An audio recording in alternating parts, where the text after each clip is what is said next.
asalaamaaleykum mbokk yi télévision Futur Média sant leen gërëm leen ci àndandoo bi benn waxtu jot na xibaaru digg bëccëg yi bokk na li ci gën a fës manifestation bi ñu nar a amal ëllëg ngir ñaawlu yokkute bi ñu nemmeeku ci njëgu courant yi ak it ñu bàyyi Guy Marius Sagna docteur Babacar Diop ak ña ñu àndal collectif ñoo bañ ñoo lànk COS M23 ak beneen mbootaay di dajeek taskatu xabaar yi tey ngir xool yan pexe la ñuy tëral ëllëg ca diwaanu Ndar Géej ñuy liggéeyee ci wàllum yoon mer bay futtu anam yi ñuy liggéeyee moo leen metti ak tribunal régional bi ñu jàpp ni dafa màgget ñu ne nag la ñu bëgg jamono ji mooy ñu dooraat liggéeyu seeni dalluwaay yu bees makkaan yu bees yu ñu door ay at ci ginnaaw ba léegi.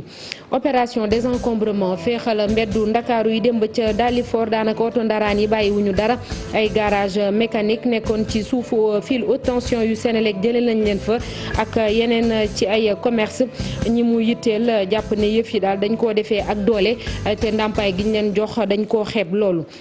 ay jafe-jafe diggante nappkat sénégalais ak ñu nekkoon ci ay bateau biti réew fële ca Fass Boy ay gaal ak ay mbaal la ñu yàq yi ca des ñu nangu ko nappkat yi ngir métit lu ni mel nag dañoo jël seeni gaal tee ko foofu ne duñu dem napp ji. wàllum tàggat yaram ak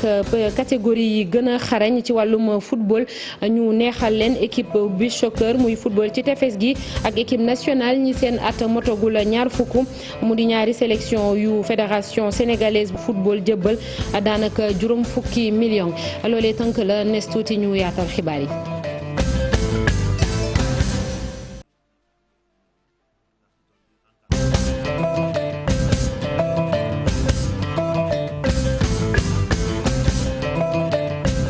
ginnaaw bañ leen nuyoo ba noppi xibaar yi dañ koy dooree ak mbir mu xew démb fële ca Touba ca quartier boobu la ñu naan Baye Laxaat benn station service la ñu song Samba Boy yóbbu fa koppar gu toll ci 1 million ak lu topp ñoom nag dañoo muur seen kanam kenn xamul ñan la mu di xibaar bu tukkee ci suñu ndaw la ñu toogal foofee ca diwaanu Touba Mbacké. beneen mbir mu xew fële ca Kawoon lycée mix ba benn xale bu jigéen bu fay jàngee la ab camion daal di fiir waaye nag bakkanam mucc na kon dañ koo jël yebal ko gaaw urgence ngir mën koo fàcc loolee tax ba élèves yi nekk ca lycée boobule amaloon ab manifestation baare tali bi tey jile ci suba ab diir. collectif ñoo bañ ñoo lànk di jàkkaarloog taskatu xabaar yi jamono jile li ñu bëgg mooy ñu bàyyi Guy Marius Sagna docteur Babacar Diop ak ñeneen ñu jàppoon ca buntu palais de la République bés ba ñu doon manifester ngir ñaawlu yokkute gi ñu nemmeeku ci njëgub courant gi ñoom nag ñuy woo askan wi ngir ñu génn suba ci ab doxub ñaxtu ngir ñaawlu loolee lépp. tey jëlee ci ngoon ñu jàpp ni COS M23 di cellule orientation ak stratégie bu M23 ak ñi ñuy duppee amis et camarades yu docteur Babacar Diop ñoom itam dinañ jàkkaarloog taskatu xabaar yi daanaka benn ponk moo leen yitteel muy ñu féexal seen mbokk yooyu le ñaawlu it yokkute bi ñu gis ci courant bi. ñu utali ji Ndar Géej site juste di syndicat bi ëmb liggéeykat yi ci wàllum yoon ñoom nag dañoo xëy mer ba futtu li ko waral mooy anam yi ñuy liggéeyee rawatina seen diwaan boobee muy tribunal régional bi ñu ne nag tabax gi dafa yàgg te saa su nekk seen bakken mi ngi ci xottu gerte jamono ji seen ministère la ñuy woo ne na wëyal liggéey bi ñu door ngir seen dalluwaay yu bees yi la ñu eggali ko. Tanor Diame greffier la foofee ca tribunal ba bokk ci site juste dañ koy déglu ci micro Ousseynou Diop ak Habib Seck. bâtiment bi nga xam ne ñun fii la ñuy liggéeyee muy palais de justice bi comme ni ngeen ko mënee xool palais de justice bi bâtiment colonial la yàgg na trop dem na ba nga xam ne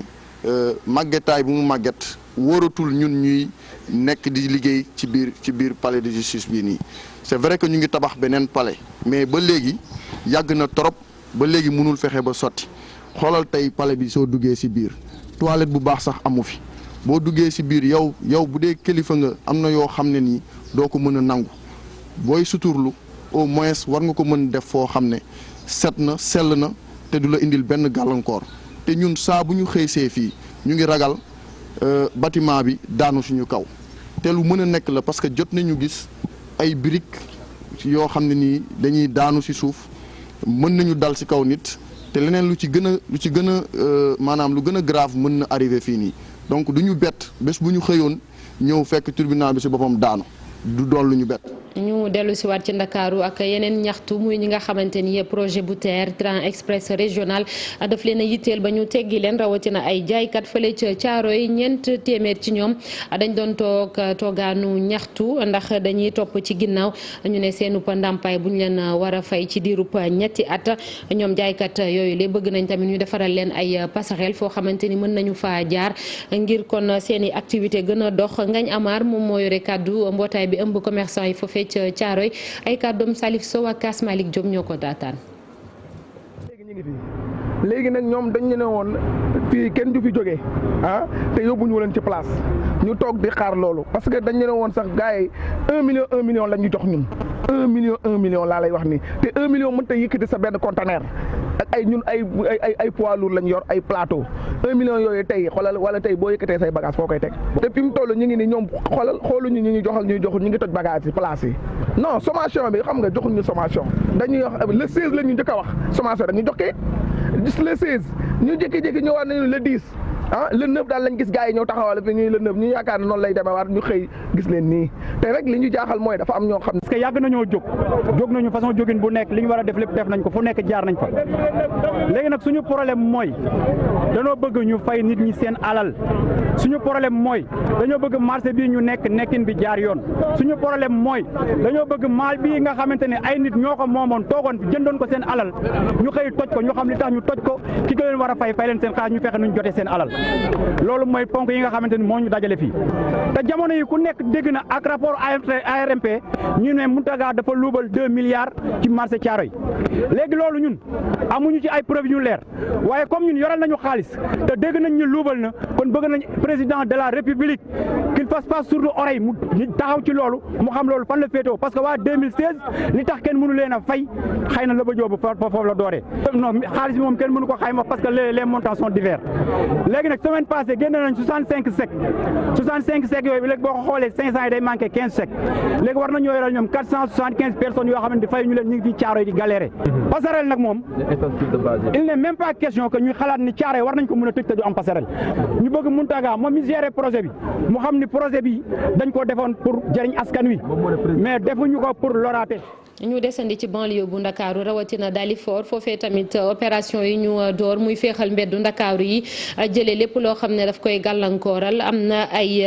mécanicien ay garage yu nekkoon ci suuf ay fil haute tension yu Senelec jëlee na leen fa nag oto ndaraan bi daanaka bàyyiwul dara ñoom ñi mu yitteel dañoo jàpp ni ñu ko defee du noonu te koppar bi ñu leen jox ngir ab ndàmpaay dafa néew loolu dañ koo xeeb Serigne Diop moom moo yor seen kàddu ñoom ci micro Salif Sow. 2003 ba léegi ñu ngi fi léegi nag ñoom dañ ñu ne woon fii kenn du fi jógee te yóbbuñu leen ci place ñu toog di xaar loolu parce que dañ ñu ne woon sax gars yi 1 million la ñu jox ñun 1 million laa lay wax nii te 1 million mënut a yëkkati sa benn conteneur ak ay ñun ay poids lourd lañ yor ay plateau 1 million yooyu tey xoolal wala tey boo yëkkatee say bagage foo koy teg te fi mu toll ñu ngi ni ñoom xooluñu ñu joxal ñuy joxul ñu ngi toj bagage yi place yi non sommation bi xam nga joxuñu sommation dañuy wax le 16 la ñu njëkk a wax sommation dañuy jox kayit gis le 16 ñu jékki-jékki ñëwaat nañu le 10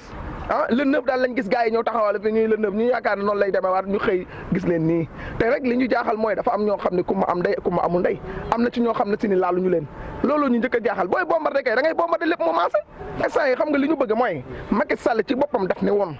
kenn du yëkkati kenn te yóbbuwu leen fenn fépp fu ñu leen yëkkati fu ne dañ leen di teg foo xam ne moo gën fa ngeen jóge moom ci boppam dañoo bëgg mu yëg lii 52 hectares yooyu Macky Sall wax fii à jam ñaajo xawma sibi gaar ñun ñoo ci gën a yey instant yi ni ñooy priorité fi mu toll moom daal mooy suñu jooy moom lañ bëgg mu dimbale ñu ci mu dégg ñu suñu tawat lool la mu dimbale ñu rek te yàlla tax ay jeunes liggéey rek lañ bëgg ñun. programme zéro déchet boobu le président Macky Sall bëgg Aminata Touré li mu gis nag mooy ñu yëngatu ci wàllum politique waru ñoo yem ci wax képp dañoo war a wàcc dem ci askan wi waxtaan ci ak moom mi jiite conseil économique social et environnemental mu nga woon ca diwaanu Kaolack ndax dafa jàpp ni faaw rek ku nekk dugal ca loxoom ngir fa mu dëkk mën a set ñu dooree ko ca Kaolack ba mu bàyyeekoo reportage Ibrahima Diame Fally Gueye. mbirum set setal ci biir Kaolack nag mel ni soxal na lool kii di présidente conseil économique social et environnemental Aminata Touré di woo naataangoom woy politique yi ñu jëfee programme zéro déchet bi nga xamante ni njiitu réew mi lancé na ko ñaax leen nag ñu wàcc ci terrain bi ku nekk ci koñam fexe ba bale ko ba mu set. li nga xam ne moom la ñu war a def aujourd'hui président ne am na 5 programmes majeurs 3 initiatives ak 5 axes. ñu seet ñun ñi nga xam ne dañu ne ci mbooloo mi ñu ko ciy jàppale bu dee fii ci Kaolack président am na programme national zéro déchet dañ ko ci war a jàppale suñu koñ yi bu ko defee ñu wàcc sur le terrain suñu koñ yi jël des initiatives pour bale koñ yi ba mu set rek kooku jàppale bu concret bu ko politiciens yëpp defal ku ci ne ci sa bopp kon dëkk bi set rek. appel bi la nag moo ngi ko def ci assemblée générale bi nga xam ne waa alliance pour la promotion du développement local muy parti bu nga xamante ni Moussa Fall moom moo ko jiite te woote woon ndaje bile pour yëgal ne partem bi bés ni ki tey dootul am ndax da koy tas biir APR. Madame la présidente du conseil économique social responsable de l'APR, à partir d'aujourd'hui nous allons vous remettre notre récépissé, vous dire que c'est à partir d'aujourd'hui le parti va fondre dans l'APR pour rejoindre le président Macky Sall pour continuer ci gis-gisam nag moom Moussa Fall jàpp ne jot na ñu taxawal ay formation politique yu mag yu am doole te dépassé parti yu ndawaan yu nga xamante ni bari nañ fi lool te amuñu benn point politique. fitna amoon na fële ca Fass Boye diggante ay nappkat yu Sénégal ak ay bateau yoo xam ne biti réew lañ jógee ñëw ci sunuy waax di ut jën ci loolee nag am na ay yàqu-yàqu yu bëri ay gaal wala ay mbaal yeneen yi ca des ñu teeku ñoom nappkat yi ne li ñu ñàkk buñ koy xayma ëpp na téeméeri million ngir ñawlu loolee nag ñu jàpp ne doxal yoon ñàkk doxal yoon la démb dañoo teeral seeni gaal foofee demuñu nappi ji ngir mettitlu ko Cheikh Anta Diop ak Seyla Tiir ci diwaanu Thiès. nappkat yi nekk fii ci Fass Boye dañoo xëy ne kenn du gëti ji ñëpp rango ay morso yu xonq mer ba futu taxaw ci taatu tefes gi di fësal seen naqaar nee nañ li leen metti ay bateau de pêche jóge bitim réew ñoo dugg seeni waax fekk fi seeni gaal buub lépp yàq ko yóbbu seeni mbaal. ci guddi gi gis ngeen fii gaal yi nekk nii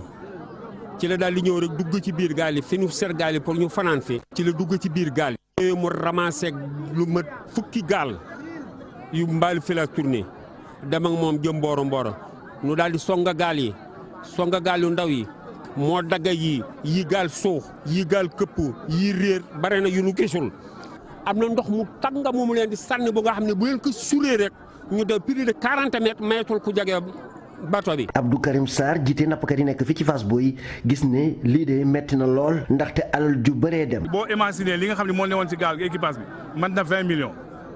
mais boo analyser lépp li nga xam ne en global li mu fi yàq mën na 100 millions. jokku nañu fu nekk waaye nee nañ dafa mel ni kilifa yi de kenn nangu cee àddu. wax nañu ko service de pêche def nañu direction de pêche dem nañu même ci préfet gouverneur ñoom ñëpp yëg nañu ko amul ku ko yëgul ku nekk wax nañu la ko fu ñu war jooy nañu fi mais nag amuñu pexe parce que amuñu doole.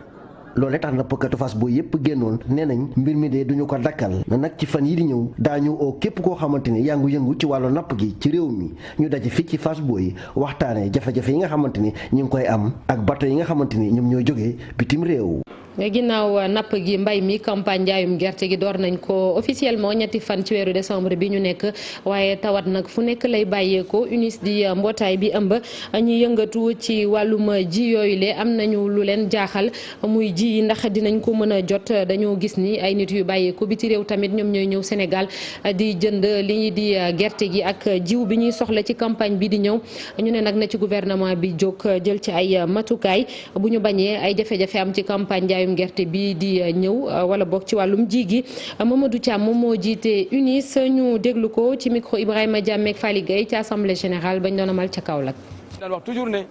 bala ñoo collecté jiwu bala ñoo collecté gerte bu jëm ci consommation ak huileries dañu waroon a fexe ba sàmm ba saytu ba jiw yi ñu mën ko collecté loolu it gis nañ ne préoccupation ministre de l' agriculture le professeur Moussa Baldé parce que dañu ne moom ci bureau moo xamal ñu ne moom li ko gën a préoccupé mooy jiw yi donc am na ci xalaat ñun am nañ ci xalaat weccee nañ ci ay xalaat li nit ñuy jaaxal nag mooy gan ñi nga xam ne dañuy ñëw ci ñun te di nekk ci àll bi di jënd te xamewuñu luy jiw ak lu dul jiw ndax ñooñu it bu ñu waxtaanul ak ñoom danañ tànn gën a rafet yóbbu ko te ñaaree lii gën a rafet mooy jiw yi loolu nag bu ñu sañoon état bi jóg ci defe naa état bi tamit amoon na ci ay xalaat ci benn arrêté bu war a génn boo xam ne dañu bëggoon ñiy collecté ñëpp dem ci point de collecte yi ndax bu ñu nekk ci point de collecte yi dañ leen mën a contrôler dinañ mën a xam li ñuy def dañ leen mën a wax naa lii kat jiwu la lii kat du jiwu na ngeen ko bàyyi xel waaye loolu nag yaakaar naa ne arrêté boobu ñun moom la ñuy xaar ak application ba tamit moom la ñuy xaar pour que véritablement ñu mën a sauver situation bi avant jëwrin bi ñu dénk wàllum liggéey dialogue social ak organisation professionnelle relation ak institution yi moom mu ngay rafetlu yokkute bi ñu nemmeeku ci salaire yi liggéeyukat ci secteur privé bi moom Samba Sy nekkoon démb ci assemblée nationale waxaat na ci convention numéro 189 moom nag mooy lijjanti ñi nga xam ne ñoo nekk ci kër yi di fa liggéey moom mu nekkoon foofee ci kanamu député yi ngir votu budget programme 2020 Mohamed Samba ak Youssou Baro. jëwriñ bi ñu dénk wàllum liggéey yi moom nag mi ngi fësal li nga xamante ni si moo di ay mbébétam Samba Sy di yëgle ni dinañ yëkki payoor gi ci wàllum privé bi waaye itamit nag li koy xaar rek moo di mu gën a bàyyi xel pension bu retraité yi. si waxtaan bi nga xam ne dem nañ ko yàgg na mais indi na déggoo ñu ne léegi dañuy yëkki payoor yi ci secteur privé ndax nag gëj nañu yëngatu ci wàllu woowu gane ma nag loolu est-ce que day ànd ak wàccee maanaam lempo bi man la lempo bi boo seetloo yàgg na biñ ko wàññi te biñ ko wàññee wax dëgg yàlla ku nekk am na lu ruusoon dugg sa gafa ñu nekk nag ci waxtu woo xam ne loolu lépp dañ koy def pour jéem a seqandoo ay jéego. ku ne xam na ne sénégalais yi dañu am problème bu mag retraite bi ndax boo demee retraite rek li ciy topp mooy da ngay commencer nekk ci situation boo xam ne bu doy waar la ñenn ñi sax ci la ñuy commencer di feebar ak ñu gis ci yu doy waar.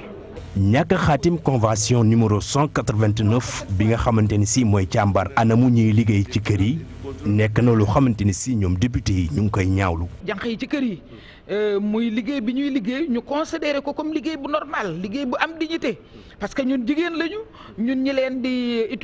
employé ci kër yi mais ñoom itam ay jigéen lañu dañu am ay droit am war a am sécurité sociale loolu bu fekkee ni gëm nga sa bopp te gëm nga ni jigéen war nañ koo jox yar ak tegginam bi nga xam ne moom la yellool war nga ci boole jànq yooyu nekk ci kër yi. moom jëriñ ñi dénk wàllum liggéey nag di xam leen ni comprendre na bu baax ñi nga xamante ni si ñoo di syndicaliste yi waaye mu ngi leen di woo rek ci ab waxtaan. ñaxtu ne namm naa lii bëgg naa lii lu jaadu la ci doomu aadama bu amatul rek baaxul ñëw ñi nga xam ne dañuy yëngatu ci syndicat seen taxawaay nekk na taxawaay bu am njëriñ ci réew mi ndax réew moo xam ne kenn du yëngatu kenn du wax kenn du laaj day mel ne luy taxaw waaye nag da ku nekk xam ne li ñëpp bokk la ñuy jéem a séddoo. ci atum 2020 jëwriñ bi nga xamante ni si moom la ñu dénk wàllum liggéey budget ñu ngi ko natt ci lu ëpp ñetti milliards yu francs CFA waaye ñi nga xamante ni si ñoo di député yi ñoom bu ñu sañoon ñu yokk boobule budget ndax solo si nekk ci wàllu liggéey fii ci Sénégal. Mohamed Samb yokkute boobu la nga junj ci secteur privé bi daanaka téeméer boo jël juróom la jàpp juróom-ñett yenn ci ay liggéeykat fële ca Ndar Géej ñu ngi koy rafetlu ña ca des nag li ñu gis mooy état bu Sénégal ak ñamu àndal dañoo bëgg rek fexe baskan bi fàtte yokkute bi ñu def ci njëgu courant bi waaye ñoom duñ ko nangu ñu déglu seeni kaddu seeni xalaat ci micro Ousseynou Diop ak Habib Seck. yaa secteur privé la nekk te bëri na ci. samay copains aussi ñu ci même secteur bi mais à chaque fois suñu waxtaanee ci côté salaire dañ lay wax ne par exemple dafa xaw a suufee trop par rapport ak ñi nekk ci secteur kii bi pharma bi mooy nekk public. donc loolu noonu su fekkee par exemple wax nañ ko dañ koy rafetlu d'abord ci le fait que ñoom am idée boobu noonu. j'ai entendu tout à l'heure à la rajo mais bu ma xoolee par rapport au coût de la vie vraiment. 10% 15% man amul ma benn njëriñ quoi franchement waaw par rapport parce que bu ma demee li may fay courant li may fay ndox buñ koy yokkee yokkal ma si gisuma rendement am quoi gisuma rendement wu yokk ma 10%. waaw franchement parce que déjà ñun population ñun ñëpp a ngi souffrir si loolu waaw moo tax man gisuma njëriñam daal franchement. comme ni mu demoon jamono kii bi logement yi daañ ko wàññi dem bu amoo dana mu am problème. lii doon bëgguñu mu am ci secteur bi nii parce que président war naa xam loolu dégg fi mu toll li ëpp ci compagnie yëpp ay privé la te suñu jàppale wu par exemple jeunes yi nga xam ne ñoom ñoo sacrifier seen jàng jas pour ñëw yëngu ci loolu mën a jàppale seen ay njaboot suñu leen jàppalewul ci loolu vraiment dina xaw a métti.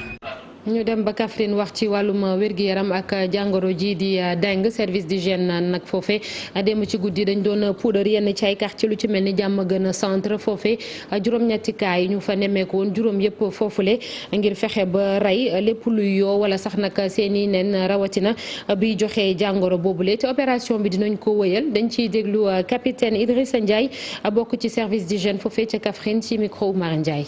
maanaam yëngute yi ñuy def yi am na njëriñ bu baax a baax si wàññeefu maanaam feebaru dengue bi nga xam gisoon nañ ko si commune bu Kaffrine parce que bu ñu seetloo weeru décembre bi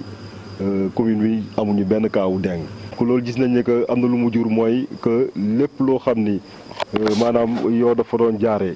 pour que mu mën a law si biir kër yi mu fexe ba ñu dindi ko. mais yamuñu foofu léegi loolu moo tax service d'hygiène gën a uti doole. liggéey boobu def nañ ko ak ñetti agent d'hygiène yoo xam ne dañ leen àndee Dakar dañuy jógee ñëw jàppale ñu mais si loolu aussi am na ñi nga xam ne ñoo nekk biir Kaffrine ñu nekk ñeenti agent d'hygiène yoo xam ne ñoo jàppale nañ leen aussi. matériel bi ñu utilisé dafa naa lu nekk na lu bees loo xam ni si maanaam matériel bu xarañ la bokk mais bii maanaam xeetu ndox lañ siy def. boo xam buy génn moom ak poudre boobu ñoom ñooy nduróo mais lu mu gën a amee njëriñ mooy que lépp lu mu fekk si jaww ji effectivement loolu dafay faagaagal maanaam xeeti yooyu nga xam ni ñoom fa lay feebaru dengue bi di jaaree. ñu wéyal xibaar yi ba léegi wax ci wàllum recherche scientifique ak naka la ñuy def ba suqaliko fii ci réew mi am na ay pexe yu ñu tëral tënk ko ci benn këyit jébbal ko ñooñ ko dénk rawatina agence nationale bi di ANRSA bi ñu dénk wàllum recherche scientifique loolee nag ci diirub ñeenti at yi ñu dëgmal la agence bi waxaat na ci solos recherche scientifique ci entreprise yi waaye it ci université yi Maguette Soirée Diallo ak Pape Sangone Mbaye ñu nga fa woon. dajale ñi seen xel màcc ak ay gëstukat ngir weccoo ci laaj bu jëm ci wàllum gëstu fii ci Sénégal mu nekk ab occasion ngir wax ci plan stratégique de développement. depuis at dañu convoqué woon ñëpp ñi nga xam ne ñi ngi yëngatu ci secteur bi muy secteur de la recherche ñu waxtaan lëlu pendant ñetti fan discuter xool li nga xam ne moom mooy gàllankoor yi xool li nga xam ne mooy point positif yi ñu dajale loolu yëpp. daal di mettre en place nag benn comité boo xam ne ay ñu ràññee ci réew mi ñoo xam ne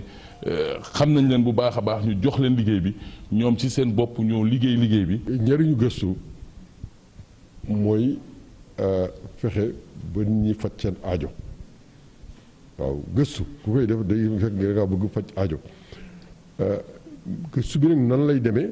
ak yan moyen ngay am ak naka la ñuy nattee di mbir mi. agence nationale de recherche scientifique moom ñëwaat na ci gëstu ak fi mu toll fi ci Sénégal. chef de l'État c'est vrai am na yéene bi tamit kii def li mu mën wante des na dañu gën a bëgg moyens yi gën a ñëw pour ñu gën a mën a liggéey d'ailleurs plan stratégique bi dina permettre aussi privé bi mën a gën a ànd ak ñun. ci recherche boobu ñuy def. ANSRA ñëwaat ci importance bi nekk ci gëstu pour université yi ak liggéeyukaay yi mu nemmeeku itam ani discipline bi dafay jànkonteel ay jafe-jafe. recherche scientifique appliquée mi ngi ci diggante bi ñu ngi avancé mais avancé ndànk ndaxte lu laaj moyens yu bari la te moyens yi nekku fi. atelier de validation ngir corriger manquement yi gëstu fii ci Sénégal daal di am ngir amal ay compléments de suggestion ak ay recommandations pour ay résultats yu gën. CFPT Sénégal Japon nekk benn centre de formation professionnelle et technique réew bu Japon nag financé na école boobule lu toll ci $2 milliards ak ñeenti téeméeri millions lañ ca nam rek mooy daal di fay taxawal ay filières yu bees lu ci mel ni wàllum chaudronnerie industrielle ak froid ak climatisation industrielle ci wàllu woowu li am na benn këyit bu nu xaatim lëkkaloo ci diggante ñaari réew yi muy Sénégal ak Japon Amadou Hott di ministre bi ñu dénk wàllum koom plan ak coopération lañ ciy déglu. donc mooy appui boo xam ne c'est non remboursable ñu ko remboursé Japon jox na ko te mu toll ci $2 milliards ak ñeenti téeméeri millions donc 2 milliards 400 millions loolu nag centre de formation professionnelle ak technique bu Japon Sénégal te bu nekk fii ci Dakar moom la ko waa Japon jagleel pour ñu mun a yokk métier yi nga xam ne ñu ngi koy former di ko jàngal suñu ay ndaw centre de formation bi nag ñëpp xam na réputation bi mu am centre bi am na succès trop comme ni ko sama collègue monsieur le ministre Dame Diop waxee centre bi formé na lu ëpp juróomi junni élèves am na lu ëpp ñeenti junni wala sax presque ñeenti junni nit yoo xam ne am nañ liggéey te ci centre bi lañ leen formé gis nañ ni tam centre bi am na nit yu jóge feneen yu jóge ci yeneen dëkk Afrique de l'Ouest yu ñëw ñu leen fi formé aussi centre bi mun a diversifier offre de formation mun a recevoir ay yeneen ndaw ci lépp li nga xam ne mooy lu ñuy naan chaudronnerie industrielle. xibaaru cosaan ak aada ak festival bi ñuy duppee des côtes en corde mu nekk ci ñaareelu édition am la ñu nam ci xew-xew boobu rek mooy fexe ba suqali wala gën a siiw wala cosaan ak aada bu séeréer fële ca Joal Fadiouth lay amee ci at wile am na ay coppite yu ñu amal ci diirub juróom benn fan laata festival bi dañuy amal ay activité foofule fanweer ci ay doomu réewu Sénégal ak ñeneen ñu bàyyeekoo Afrique nekk ay artistes ñoom ñoo ciy bokk dañ ciy déglu Babacar Diouf moom mooy coordonnateur u festival bi ci micro Aïssatou Paye ak Diafara Ba. dajale nañu élèves yëpp ci école yëpp tànn si ñi nga xam ne ñoo gën a xereñ boole leen ci benn centre organiser leen ay compétition ci kàllaama français mais aussi ci mathématique loolu def nañ ko ci wàllu sport ki nga xam ne mooy roi des arènes Yékini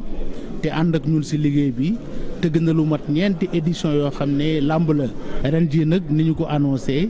artistes yi war nañu ëpp fanweer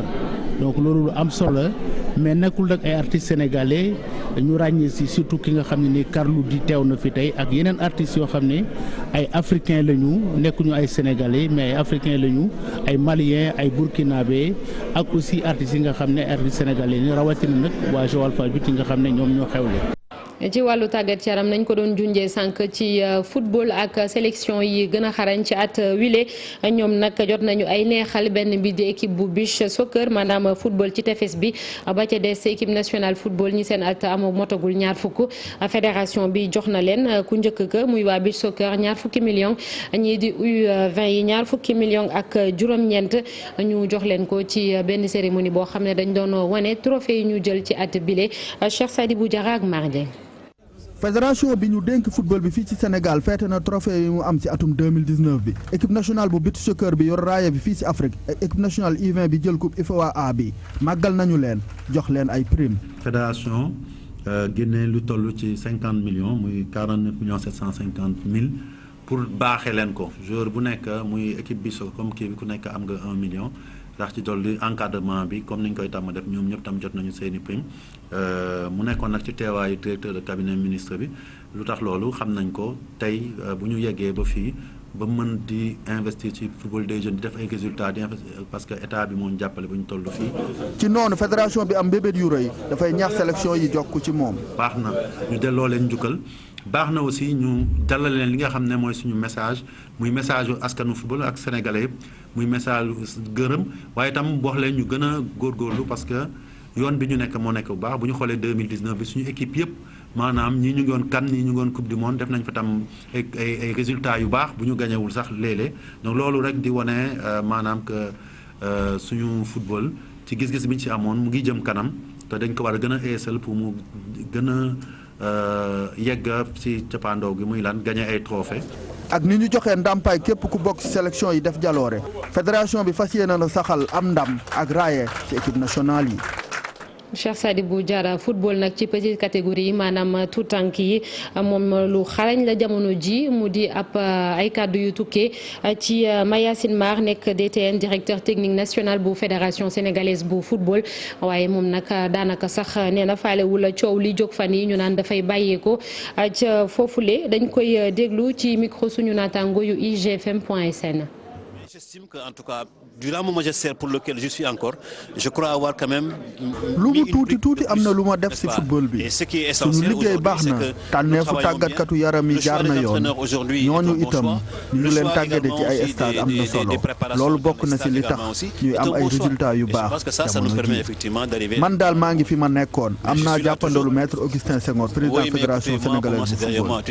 ci li ma yitteel loolu moo am solo. du plan de la fédération c'est ce qui reste pour compte pour moi le reste ça compte pas pour moi. léegi dañuy dalal Mamadou Mohamed Ndiaye ci li yëglekaay xëyee tey jile.